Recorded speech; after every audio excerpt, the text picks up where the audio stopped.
आज हम लोग शुरू करेंगे वर्क पावर एनर्जी का एक इम्पोर्टेंट एप्लीकेशन, वो है वर्टिकल सर्कुलर मोशन।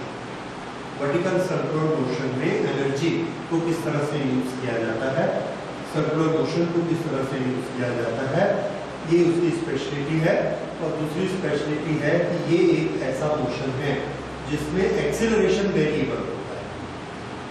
जैसे किसी भी बॉल को हम ऊपर फेंकेंगे, नीचे गिरेगा, हर समय उसका एक्सेलरेशन कितना होगा, तो आंसर है उसका एक्सेलरेशन 9.8 जी के बराबर होगा। लेकिन क्या ऐसा हो सकता है कि किसी मोशन में एक्सेलरेशन बदलता जाए, तो आंसर है यस, ऐसा हो सकता है कि एक्सेलरेशन बदलता जाए, और ऐसा होता है वर्टिकल मोशन। तो वर्टिकल मोशन में एक्सेलरेशन कैसे बदलेगा, इसे देखिए। ये एक ऑब्जेक्ट को हम इस तरह से सर्कुलर मोशन देते हैं और ये सर्कुलर वर्टिकल मोशन है, यानी एक धागे में एक पत्थर को बांधा और उसको हमने ऐसे घुमाया, तो वो धागा ऐसा, पत्थर ऐसा घूमेगा, तो ये कौन सा मोशन है, वर्टिकल प्लेन में सर्कुलर मोशन। अच्छा, अब किसी भी टाइम पर अगर ये पत्थर ऐसा ऊपर है तो इस पर नीचे की तरफ एक फोर्स काम करता है, और इस फोर्स को हम जानते हैं ये कितना होता है, mg। ठीक है, तो ये mg फोर्स नीचे की तरफ काम करेगा, ये इसको नीचे लाना चाहेगा। यहां से अगर ये पत्थर यहां पर पहुंचा है, यहां पर mg नीचे काम कर रहा है, तो इसको यहां से इधर जाने की क्या जरूरत है, ये यहीं से ऐसा डायरेक्ट गिर सकता है नीचे, या यहां से प्रोजेक्टाइल बनके ऐसा नीचे गिर सकता है। ऐसा क्यों जाएगा, ये वाली चीज आपको थोड़ा समझनी है और ध्यान देनी है। जब ये यहां से जाएगा या नहीं जाएगा, उसको हमने ना दो कैटेगरी में बांट दिया। एक तो हम उसको बोलेंगे कि वो सर्कुलर पाथ मेंटेन करता है, और अगर वो इस रास्ते से आता है तो सर्कुलर पाथ मेंटेन नहीं करता है। तो दोनों केस हो सकता है, सर्कुलर पाथ मेंटेन करता है और सर्कुलर पाथ मेंटेन नहीं करता है। क्या शर्त है कि वो सर्कुलर पाथ मेंटेन करेगा या सर्कुलर पाथ मेंटेन नहीं कर पाएगा, तो इसके लिए शर्त को समझिए। जब ये यहाँ पर घूम रहा होता है तो कोई भी चीज स्ट्रेट क्यों नहीं चली जाती, तो आंसर है क्योंकि उस पर एक सेंट्रीपिटल फोर्स काम करता है। सेंट्रीपिटल फोर्स काम करता है, उसकी क्वांटिटी कितनी होती है, तो आंसर है सेंट्रीपिटल फोर्स की क्वांटिटी होती है mv²/r, ये उसकी क्वांटिटी होती है। ओके, mv²/r उस पर काम करता है, और हमको यहाँ पर एक फोर्स लगाना पड़ता है जो सेंट्रीपिटल फोर्स का काम करेगा। अगर यहाँ पर हमने एक ऐसा फोर्स लगाया जो सेंट्रीपिटल फोर्स का काम करता है, तो ये ऑब्जेक्ट फिर इधर क्यों नहीं आ जाता, तो आंसर है इसलिए इधर नहीं आता क्योंकि इस ऑब्जेक्ट पर एक रिएक्शन पैदा होता है, वो रिएक्शन इधर उल्टी डायरेक्शन में होता है। ये तो यहाँ पर जब mg इसको नीचे गिराने की कोशिश कर रहा है, उस समय सर्कुलर मोशन के कारण इस पर सेंट्रीपिटल फोर्स से उल्टा एक रिएक्शन बन रहा है। इस रिएक्शन को हम क्या कहते हैं, सेंट्रीफ्यूगल फोर्स। सेंट्रीफ्यूगल, इसकी क्वांटिटी कितनी होती है, जितनी सेंट्रीपिटल की होती है, और ये क्वांटिटी कितनी है, mv²/r। ये mv²/r से ये ऊपर फोर्स लगा रहा है और mg नीचे लगा रहा है, और ये ऊपर जाएगा कि नीचे जाएगा, ये इस पर डिपेंड करता है कि mv²/r ज्यादा बड़ा है या mg ज्यादा बड़ा है। अगर mg बड़ा हो गया तो क्या होगा, तो आंसर है अगर mg बड़ा होगा तो ये इसको ऐसे नीचे खींच लेगा और ये ऐसे गिर जाएगा, ऐसा गिर जाएगा। अब यहाँ पर अगर mv²/r और mg बराबर है तो क्या होगा, बराबर है तो ये सर्कुलर मोशन करता है। ये हमारी शर्त हो गई कि mv² अपॉन r को mg के बराबर होना चाहिए, तब ये सर्कल मेंटेन करेगा, अदरवाइज सर्कल मेंटेन नहीं कर पाएगा। ओके, फिर से देखिए, एक ऑब्जेक्ट जो सर्कल में मूव कर रहा है, सर्कल में घूम रहा है,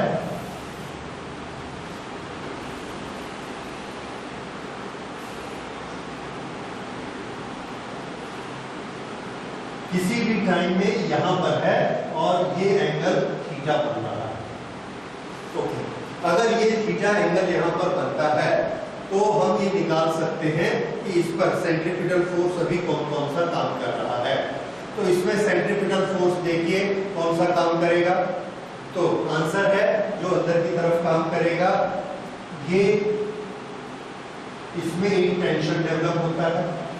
दूसरा, यहां पर mg फोर्स नीचे काम करेगा, mg नीचे काम करेगा, इधर टेंशन डेवलप होता है, उधर जाएगा। mg के हम दो कंपोनेंट बना सकते हैं। अगर ये एंगल थीटा है तो ये भी कितना होगा, थीटा, तो mg का ये वाला कंपोनेंट कितना हो जाएगा, mg cos, और ये कंपोनेंट mg sin।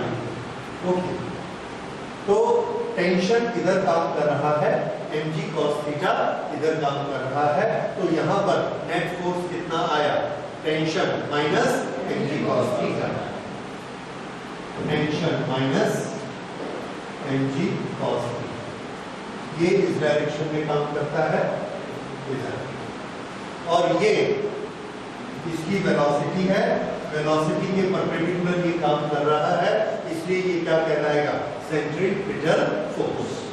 ओके, ये सेंट्रीपिटल फोर्स है। अब अगर ये सेंट्रीपिटल फोर्स काम करता है तो ये किसके बराबर होता है, तो आंसर है centripetal force is equal to mv square upon r। तब ये परफेक्टली सर्कल में घूमेगा। तो ये हमको एक फॉर्मूला मिला, in vertical circular motion we always have mv square upon r is equal to p minus mg cos theta. Okay, किसी भी लोकेशन पर जाएंगे ये होगा। अच्छा, अब इसकी ये लोकेशन सोचिए कि ये यहां पहुंच गया, ये जब यहां पहुंचता है तो उस समय हमारी रिक्वायरमेंट क्या है, mv square upon r and that is given by t। लेकिन तो टॉप पर at top mv square upon r is equal to, नीचे की तरफ कौन काम कर रहा है, tension plus mg, tension plus mg, ये नीचे की तरफ काम करेंगे। अच्छा, अब इसमें दो चीजें मिली हुई हैं, एक टेंशन और दूसरा mg। अब अगर इसमें हम वेलोसिटी को कम कर देंगे तो क्या होगा, अगर वेलोसिटी को कम करेंगे तो हमारी रिक्वायरमेंट कम हो जाएगी। अगर हमारी रिक्वायरमेंट कम हो जाएगी तो ये फोर्स भी कम हो जाएगा। इस फोर्स के कम होने में mg तो कम नहीं होता, टेंशन कम हो जाएगा, इसका टेंशन कम हो जाएगा। अगर हमने वेलोसिटी और कम कर दी तो टेंशन और कम हो जाएगा। इस तरह से जितनी वेलोसिटी कम करते जाएंगे उतना ही टेंशन कम होता चला जाएगा।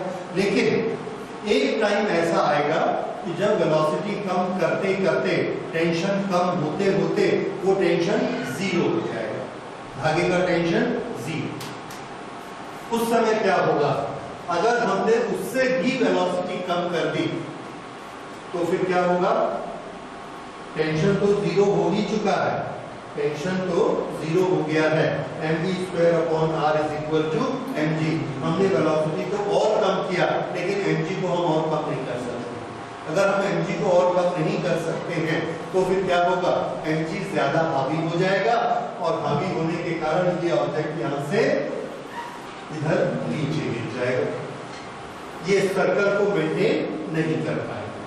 तो सर्कल को मेंटेन करने के लिए हमारी कंडीशन क्या बनी कि टेंशन को जीरो कर दीजिए, that means mv square upon r should be equal to mg। This is our condition for maintaining a circular motion. ठीक है, तो ये हमने बना दी condition for maintaining circular motion. Condition for maintaining vertical circular motion.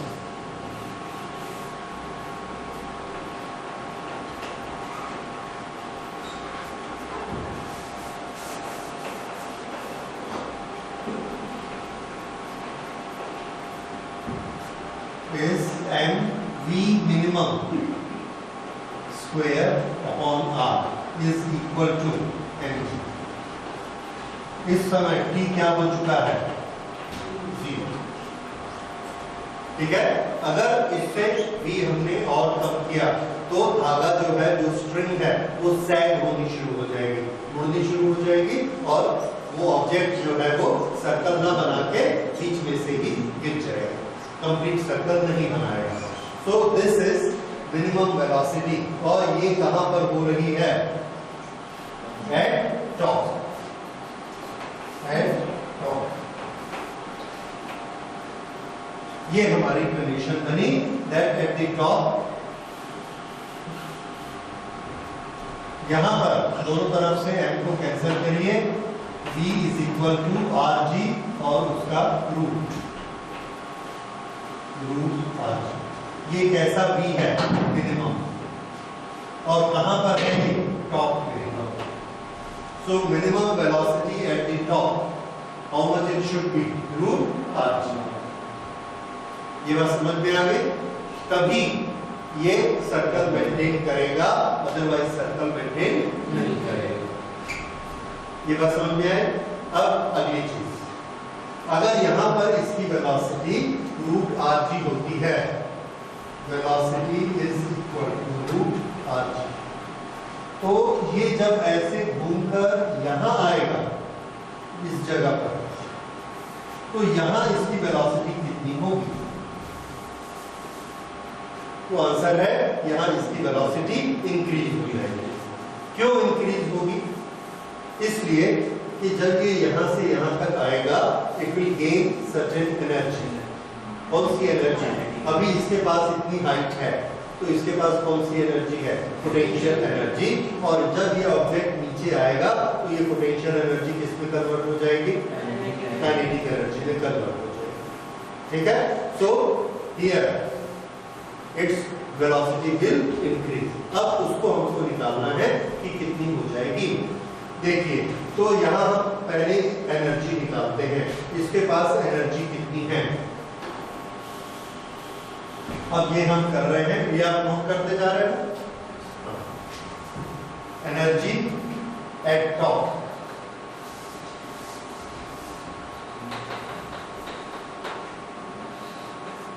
Energy at top. Top में इसके पास कौन सी एनर्जी है? तो आंसर है इसके पास काइनेटिक एनर्जी भी है और यस, काइनेटिक एनर्जी कितनी है इसके पास? हाफ mv स्क्वायर, क्योंकि इसकी वेलोसिटी v है, प्लस इसके पास पोटेंशियल एनर्जी है।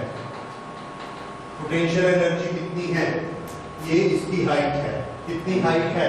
Radius and radius. तो यहां से यहां इसकी हाइट कितनी है? qr, so this will be mg into 2r।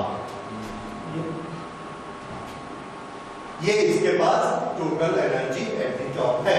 जब ये नीचे आ जाएगा एट बॉटम, पोटेंशियल एनर्जी कितनी हो जाएगी? 0। नीचे आके पोटेंशियल एनर्जी 0 हो जाएगी, क्योंकि उसकी हाइट 0 हो जाती है। अगर ये पोटेंशियल एनर्जी 0 हो जाएगी, then all the energy will convert to yes, all the energy will convert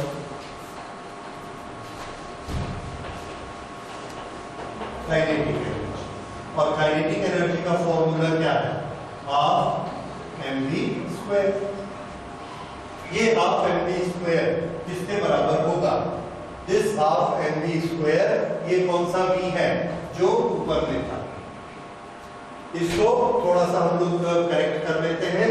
ये जो v है इसकी वैल्यू हम निकाल चुके हैं। ये v की वैल्यू कितनी होती है? Root R G. तो v स्क्वायर की वैल्यू कितनी हो जाएगी? R G. इसको आर जी लिख देंगे तो ये कितना हो जाएगा? हाफ एम आर जी, ठीक है, plus 2 M R G. 2 and half मिला के कितना हो गया? 2 एंड हाफ, दैट इज 5/2। ये 5/2 एम आर जी हो। ये एनर्जी इसके पास ऊपर थी, नीचे आ गया तो पूरी की पूरी एनर्जी किसमें कन्वर्ट हो गई? Kinetic energy. तो ये जो इसकी वेलोसिटी है ये कहां पर है? बॉटम पे। ये काइनेटिक एनर्जी, और ये कितनी है? यहां से हम लेकर आए 5/2 एम आर जी। 5/2 ये इसकी काइनेटिक एनर्जी हो गई। अब दोनों तरफ से m को कैंसिल, 2 को कैंसिल, तो v स्क्वायर किसके बराबर हुआ? 5rg। तो v एट द बॉटम कितना होना चाहिए? √5rg, ठीक है।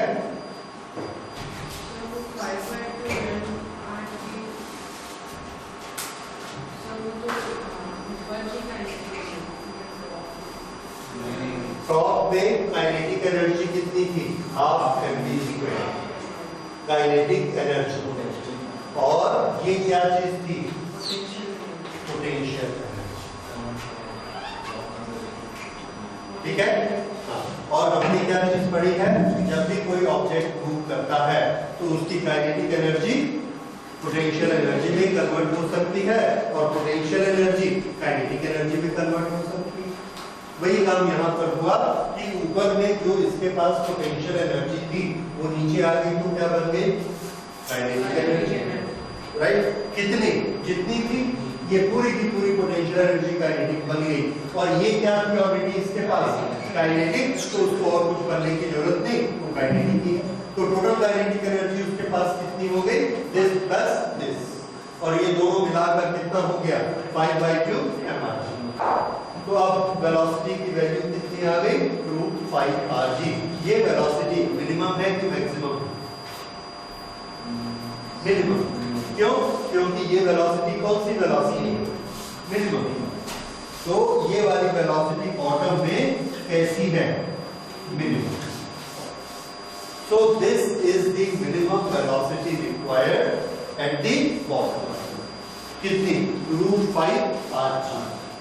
तब वो क्या होगा? ऊपर फिर से ये पहुंचेगी तो इसकी वेलोसिटी कितनी हो जाएगी? √rg। वो उसकी मिनिमम वेलोसिटी है। अगर उसको ऊपर पहुंच के √rg वेलोसिटी नहीं मिली तो फिर क्या होगा? सेट कर जाएगा, डायरेक्ट नीचे गिर जाएगा, सर्कल नहीं बनाएगा, लूप नहीं बना पाएगा। ये समझ आया? तो इस तरह से लूप अगर बनाना है उसको, जैसे एरोप्लेन ऐसा घूमता है, तो एरोप्लेन यहां से यहां तक गया और यहां से ऐसा नीचे गिर गया, ये नहीं होना चाहिए। उसको सर्कल बनाकर ही आना चाहिए। वैसे ही सर्कस में आप देखते हैं मोटरसाइकिल ऐसे घूमती है, उसको सर्कल पूरा बनाना चाहिए, नहीं तो रास्ते में ऐसे गिर जाएगा। उसके लिए उसको टॉप पे वेलोसिटी कितनी चाहिए? √rg, और नीचे वेलोसिटी कितनी चाहिए? अभी आपने निकाला √5rg। तो √5rg वेलोसिटी होगी तब वो ऊपर जा पाएगा। ये समझ आया? तो यहां पर हमें वेलोसिटी चाहिए v minimum is equal to √5rg। अच्छा, अब यहां पर देखिए, ये जब यहां से ऐसा नीचे आता है इस जगह पर, और यहां पर वेलोसिटी कितनी होगी? तो ये वेलोसिटीज आप निकाल सकते हैं। ये वेलोसिटीज जब ये यहां से यहां तक आता है तो इसकी काइनेटिक एनर्जी में कितनी एनर्जी ऐड हो जाती है? क्या पूरी 2r की पोटेंशियल एनर्जी ऐड होगी या 1r की होगी? 1r की होगी, ठीक है। तो उस समय देखिए हाफ mv स्क्वायर यानी कि हाफ mrg। ये तो इसके पास काइनेटिक थी ही थी। उसके बाद ये r नीचे आया है तो 2mrg की बजाय कितनी ऐड हो जाएगी mrg, तो ये कितनी हो जाएगी 3/2 mrg। अगर ये 3/2 mrg हो गई, ये इसके पास अब एनर्जी है और ये एनर्जी किसमें कन्वर्ट हो गई काइनेटिक एनर्जी में, तो half mv square is equal to कितना होगा 3/2 mrg। तो उस समय v कितना हो जाएगा 3, कहां पर एट द सेंटर। बॉटम ना लेके अब क्या लेंगे सेंटर। तो सेंटर पे वेलोसिटी कितनी होती है √3r, √3r। यहां पर भी v कितना है √3r। तो ये हमने बनाया अलग अलग लोकेशन पर इनकी वेलोसिटी कितनी कितनी होती है। तो टॉप पे मिनिमम वेलोसिटी √rg, यहां आएगा √3rg, यहां पर पहुंचेगा तो √5rg, यहां पर फिर से √3rg और यहां पर फिर से √rg। तो इसकी वेलोसिटी लगातार स्पीड लगातार चेंज होते जाती है। जब हम हॉरिजॉन्टल सर्कुलर मोशन करते हैं तो हॉरिजॉन्टल सर्कुलर मोशन में स्पीड कैसी रहती है, तो आंसर है स्पीड एक समान। यहां अगर 40 है, यहां भी 40, यहां भी 40, यहां भी 40, यहां भी हॉरिजॉन्टल। वर्टिकल में क्या होता है, ऊपर कम रहेगी, यहां और ज्यादा, नीचे सबसे ज्यादा, फिर कम और फिर और कम। ये डिफरेंस समझ में आ गया, horizontal circular motion and vertical circular motion. अब इसमें कुछ और रिलेटेड क्वांटिटीज हैं, जैसे यहां पर एक्सेलरेशन कितना है और यहां पर एक्सेलरेशन कितना है। किसी भी बॉडी का जो अर्थ के ऊपर है उस पर अर्थ के फोर्स के कारण कितना एक्सेलरेशन काम करता है, तो आंसर है जी काम करता है। तो यहां पर एक्सेलरेशन को हम कैसे निकाल सकते हैं, force divided by mass, this gives acceleration. अच्छा, यहां पर कितना फोर्स काम कर रहा है, सब जगह एक्सेलरेशन, पहले फोर्स निकालते हैं फिर एक्सेलरेशन निकालते हैं। यहां पर देखिए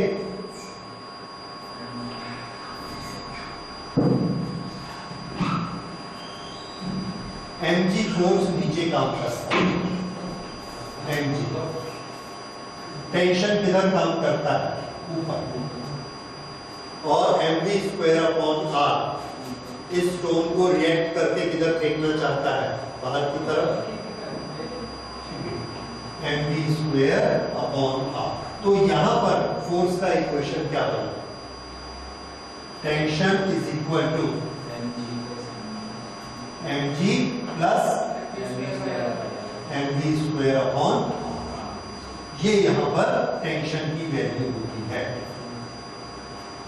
इस टेंशन की वैल्यू को आप और क्लियर कर सकते हैं, किस तरह से, v स्क्वायर की वैल्यू रखिए, अभी अभी आपने निकाला, v की वैल्यू कितनी होती है √5rg, तो v स्क्वायर कितना हुआ 5rg, तो इसकी जगह 5rg रखिए, बोलिए कितना हो जाएगा ये 5mg, 5mg plus mg 6mg। Tension कहां पर, bottom. So when the string is at the bottom, when the object is at the bottom, how much is the tension? Tension in the string is equal to 6 mg।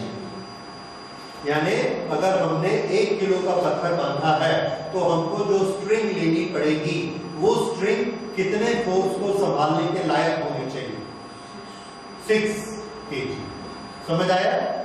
तो अगर आपको 1 kilo के पत्थर को ऐसे घुमाना है तो उसकी स्ट्रिंग को हम टेस्ट करना चाहते हैं, कितने फोर्स से टेस्ट करना चाहिए, कम से कम 6 kg, क्योंकि जब ये घूमेगा तो उसका टेंशन किसके बराबर हो जाएगा, 6 kg के बराबर। ठीक है?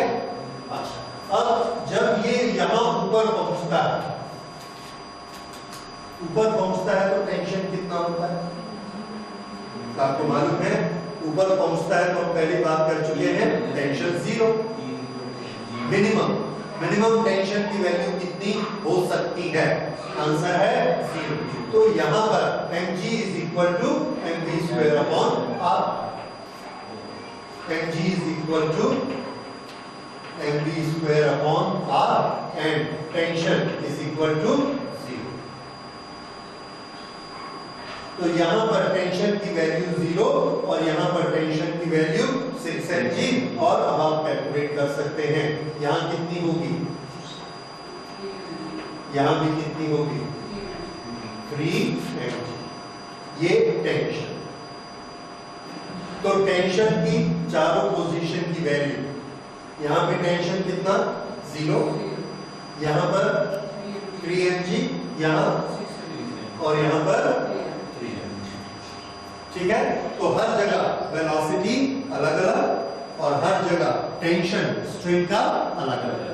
ज्यादा से ज्यादा कितना टेंशन चाहिए, 6 mg।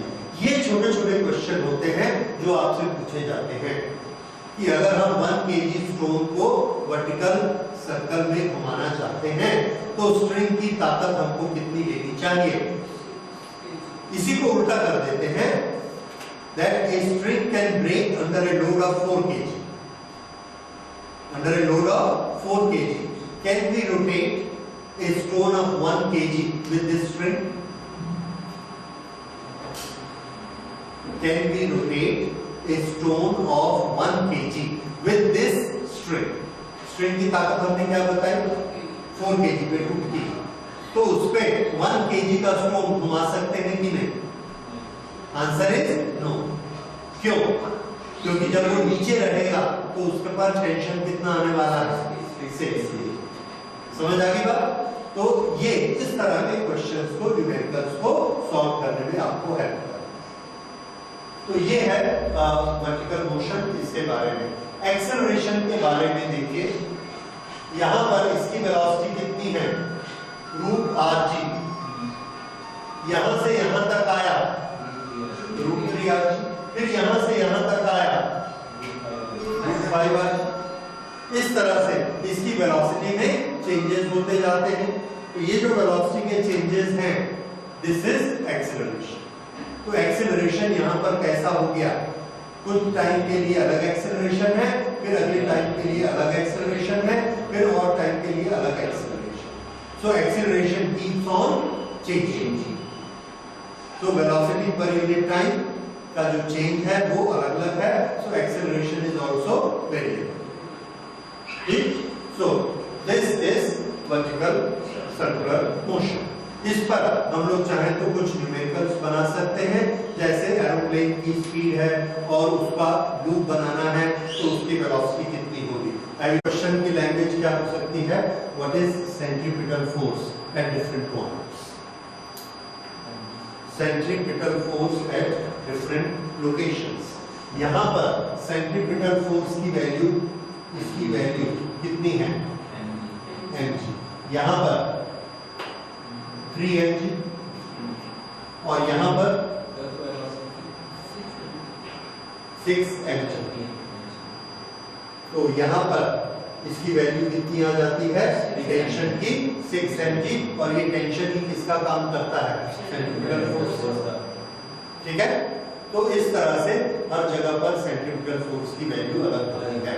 अच्छा, अब जब एक एरोप्लेन वर्टिकल सर्कुलर मोशन करता है, आपने देखा एरोप्लेन ऐसा लूप बनाता है, वो जब लूप बनाता है उस समय उसमें कोई स्ट्रिंग तो नहीं लगी होती, तो उस पर सेंट्रीपिटल फोर्स कौन देता है? तो आंसर है उसके जो विंग्स रहते हैं, विंग्स को टिल्ट करता है और विंग्स को टिल्ट करने से उसमें एक सेंट्रीपिटल फोर्स क्रिएट होता है। वो सेंट्रीपिटल फोर्स उसको ऐसे ऊपर की तरफ उठाएगा और ऊपर की तरफ उठा के वो ऐसा गोल घूम जाएगा। ठीक है, तो ये होता है centripetal force by the wings. अब दूसरी चीज, एरोप्लेन के अंदर एक पायलट बैठा है अपनी सीट पर, उस पायलट पर सेंट्रीपिटल फोर्स कौन लगाता है? पायलट भी तो ऐसा गोल घूमता है। उस पायलट का एपरेंट वेट कितना हो जाता है? तो आंसर है उस पायलट का एपरेंट वेट इतना हो जाता है 6 mg। क्यों? ये वेट कैसे पता लगता है? ये वेट पता लगता है पायलट जिस सीट पर बैठा है वो सीट उसको दबाती है। किस तरफ? सेंटर की तरफ। जो उसका ऐसा लूप बनता है, अगर पायलट ऐसा घूम रहा है, यहाँ पर सीट है और यहाँ पायलट बैठा है, तो सीट पायलट को ऊपर की तरफ दबाती है। नहीं दबाएगी तो पायलट किधर जाएगा? सीधा चला जाएगा। कितने फोर्स से? mv²/r। तो उस mv²r के कारण ये पायलट इस तरफ थ्रोन आउट नहीं हो रहा है। क्यों? क्योंकि वो अपनी सीट पर बैठा है। तो सीट ने पायलट पर कांटेक्ट फोर्स कितना लगाया? जितना कि सेंट्रीपिटल फोर्स होता है, और सेंट्रीपिटल फोर्स कितना? 6 mg। तो सीट पायलट पर कितना फोर्स लगाती है? 6 mg। अब वेट की डेफिनेशन क्या है? वेट होता है force applied by the surface in contact. हम अगर ग्राउंड पर खड़े हैं तो हम ग्राउंड को दबाते हैं, कितने फोर्स से? mg। तो ग्राउंड भी हमारी बॉडी पे रिएक्ट करता है, कितने फोर्स से? mg। तो जब हमारी बॉडी पर mg फोर्स लगता है तो हमको एक सेंसेशन होता है कि कोई हमारी बॉडी को दबा रहा है, कितने फोर्स से? mg। वो जो सेंसेशन है, that sensation is our weight. और हम इसलिए हमारा वेट कितना होता है? mg। So weight is ultimately a force. लेकिन अगर कोई सरफेस वो हमको mg से दबा रहा है, हम भी उसको mg से दबा रहे हैं, ना हम नीचे जाते हैं और ना यहाँ से ऊपर आते हैं, तो हमको अपना फोर्स mg लग रहा है, तो वेट कितना एक्सपीरियंस होता है? mg। अच्छा, अब मान लीजिए ये वाला फोर्स जो इधर से लग रहा है ये 6 mg है। अगर ये 6 mg है तो हमको अपना वेट कितना एक्सपीरियंस होगा? 6 mg।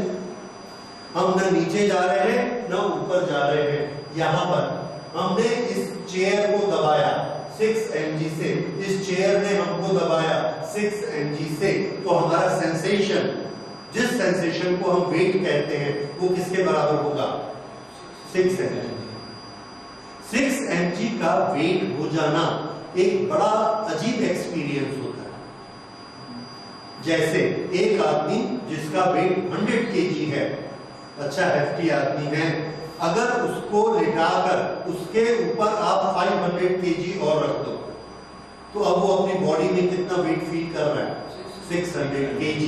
अब उसको बोलेंगे अपना हाथ उठाओ, किसी भी चीज को उठाओ, तो उसको कैसा लगेगा? It is very very difficult for him.